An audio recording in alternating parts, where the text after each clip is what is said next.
The problem is you think you are finding your dad and you're not seeing you're being your mom. That's why you keep on finding him. You're her, said Aramis casually in his kitchen. Recently, we all found ourselves going to each other's apartments to hang out as a method of saving money and still feeling like we could be the social beings that we are.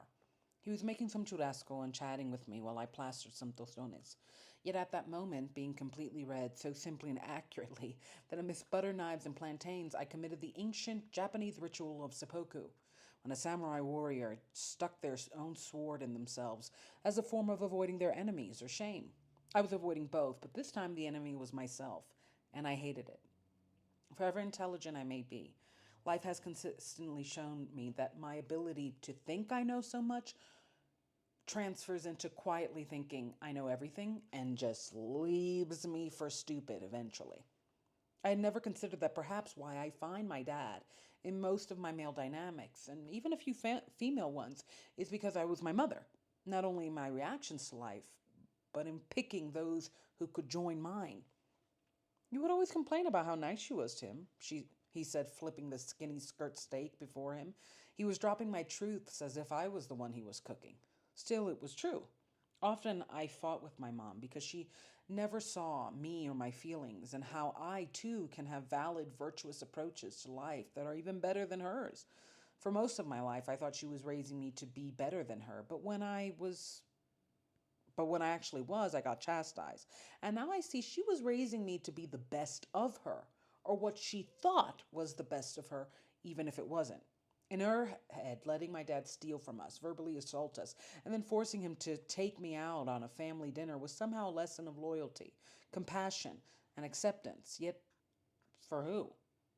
It was my biggest resentment. The grace my mother held for everyone but me, and I never connected how little grace she had with herself. My mother raised me to be her, and she was hard on herself.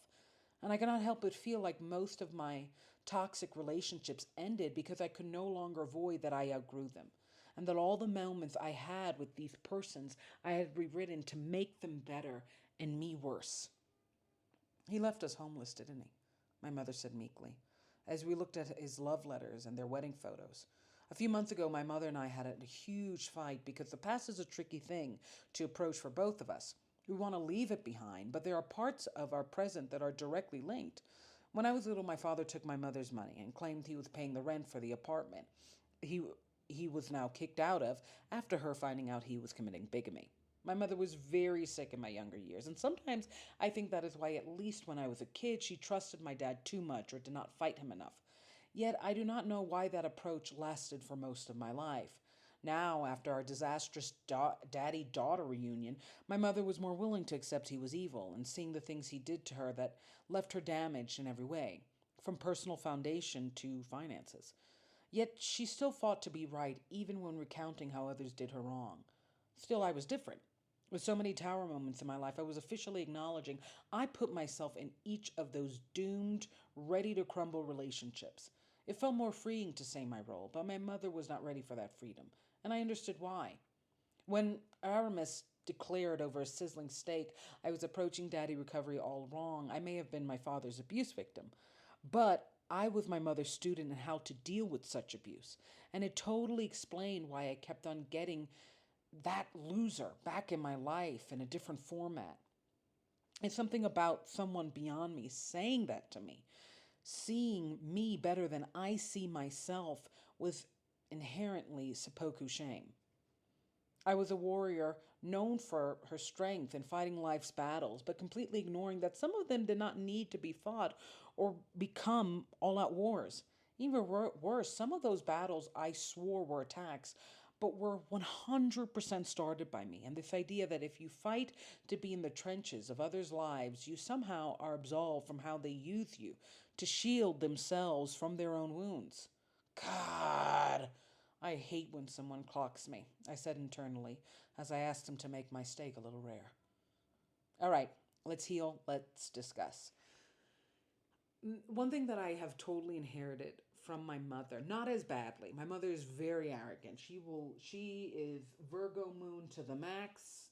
She will give criticism. She cannot receive it at all. I think she needs to literally be like on the last ship out of earth on the apocalypse to say, maybe, just maybe, I started a little bit of the fire.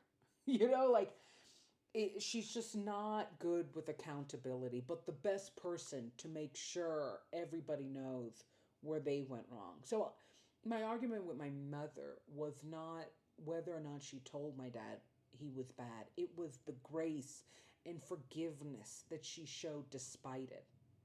Because one of the roughest patches for me is that I am not perfect, but I aim for perfectionism. I am not always right, but I really try to be. And I think in some ways that's a trauma response from my childhood where I really had to be the best kid by myself and absolutely elevate myself alone and have all these adults take credit or praise me for being this kid that was so good at making themselves invisible when nobody wanted to take care of me and making myself visible when I saw everybody was down in terms of taking care of themselves.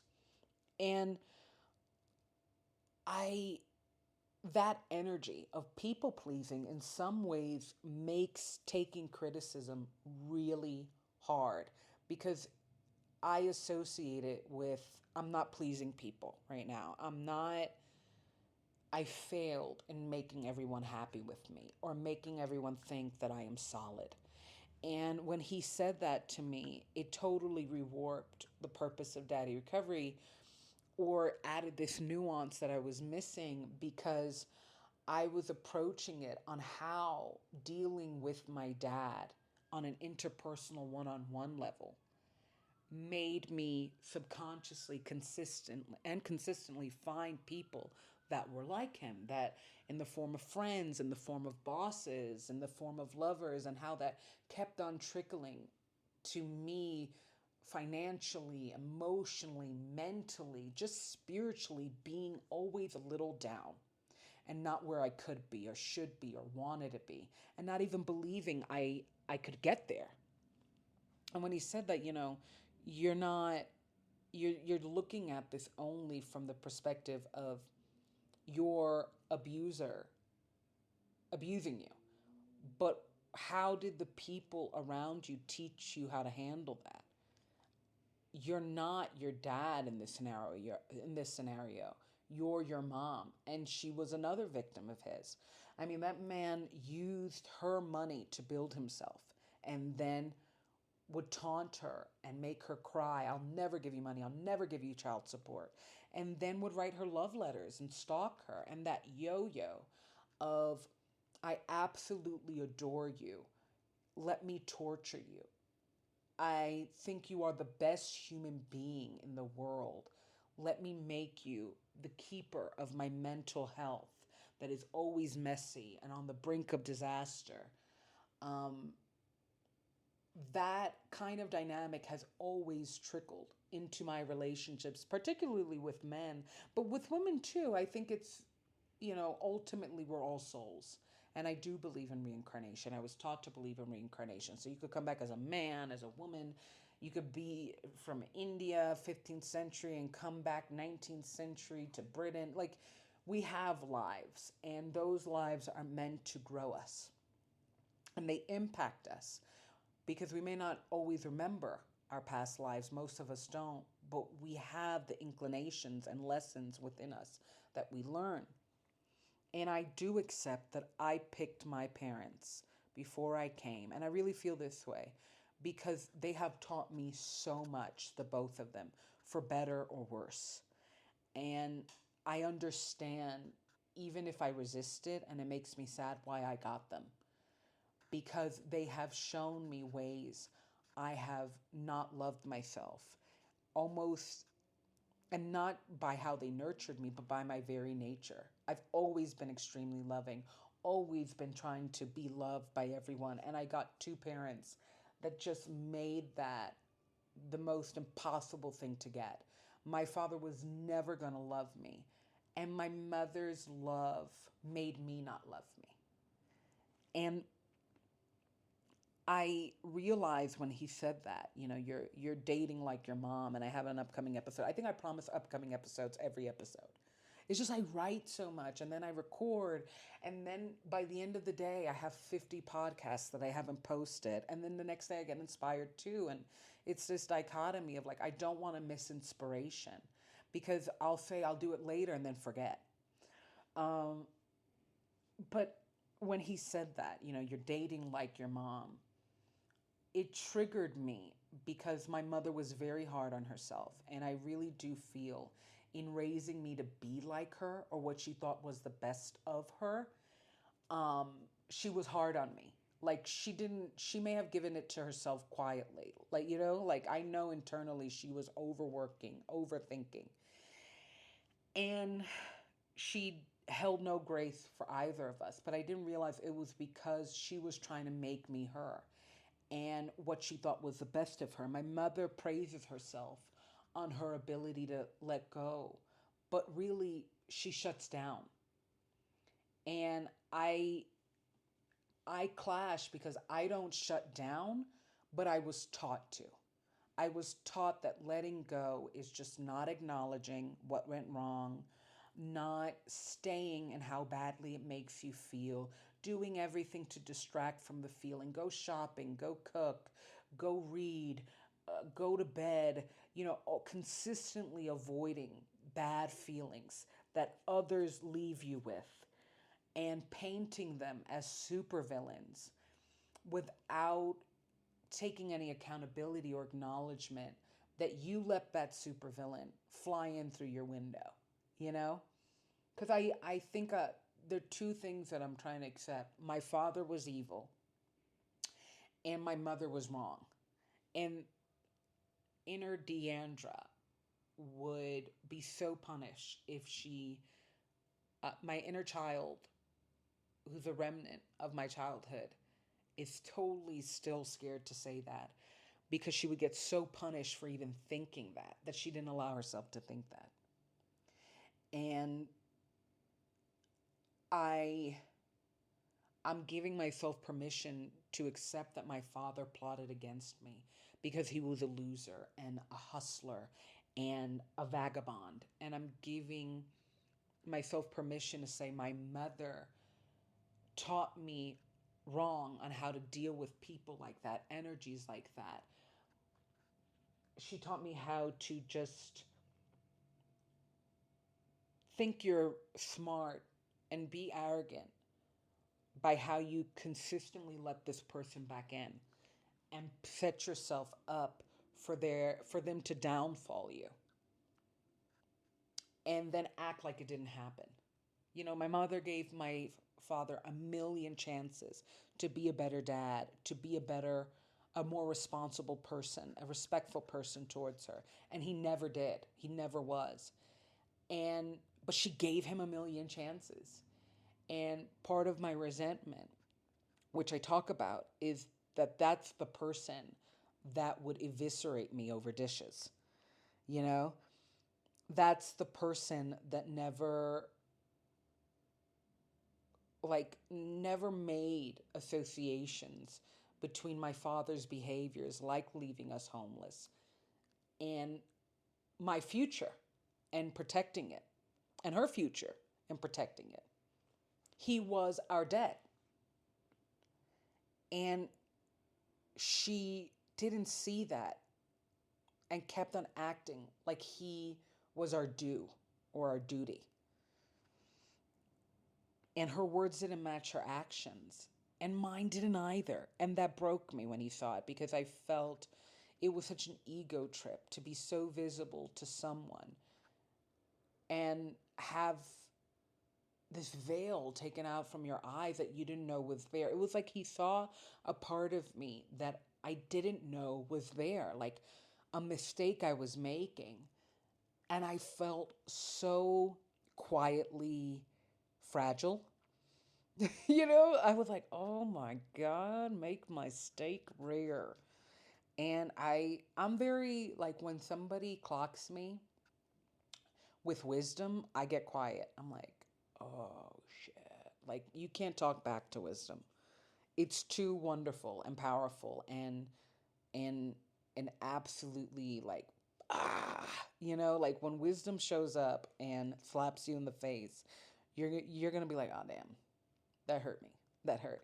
And I think that's in some ways what my mother has recognized, but then easily forgets. I am wise, and you should allow your children to at times be wiser than you. Like, kids aren't idiots, they have so much to learn, but we do learn from them.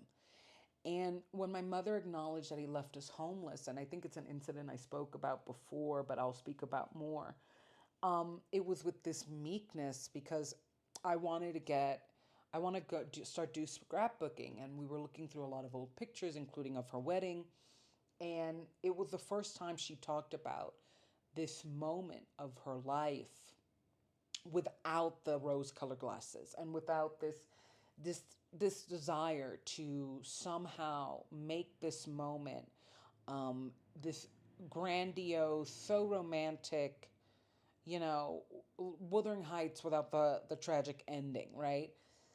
And she was like, "Yeah, he was bad. He was bad." And I think she's mulling through that because it's something that I've written about.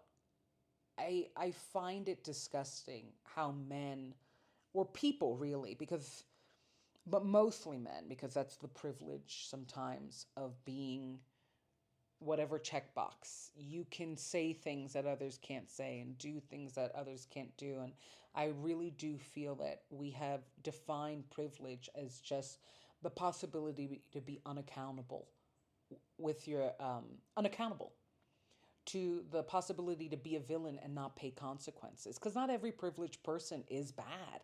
There are people who are extremely good and they're living great lives and they're rich and they're famous.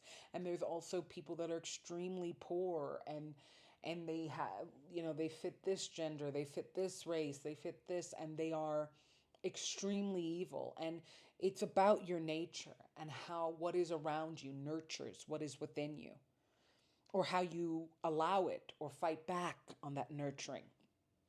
And I think my mother thought she was fighting back on her own childhood by trying to be the most easygoing person that wasn't easy.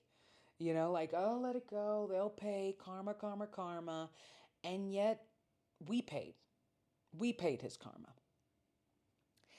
And it was the first time that she was acknowledging that in a way that it was still, she wasn't 100% there, but in a way that was like, she doesn't like to bring up the past, but she brings it up a lot. And when she does, it's often either as herself as the victim or in this rose colored nature. It's like I'm either Jesus rising from the dead or Jesus getting crucified.